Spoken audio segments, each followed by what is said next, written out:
Tablet grafting করা আছে এবং প্রতিটা গাছে আইডি করা আছে। দেখুন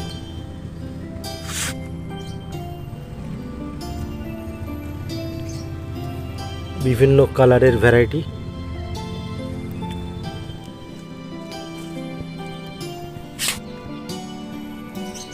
গাছের কোয়ালিটি খুব সুন্দর, কডেক্স খুব মোটা এবং প্রত্যেকটা আইডি একদম গাছের সাথে লাগানো আছে যাতে বুঝতে সুবিধা হয় কোনটা কি কালার হবে।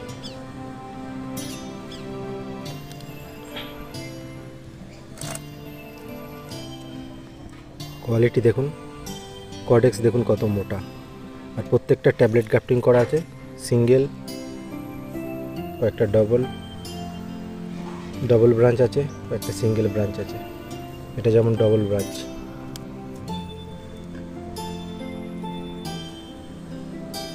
এই একটা ভ্যারাইটি, এটা ডবল ব্রাঞ্চ আছে, এখান থেকে গ্রাফটিং করা হয়েছে, গ্রাফটিং থেকে দুটো ব্রাঞ্চ বেরিয়েছে, আর বসানো আছে কোকোপিটে।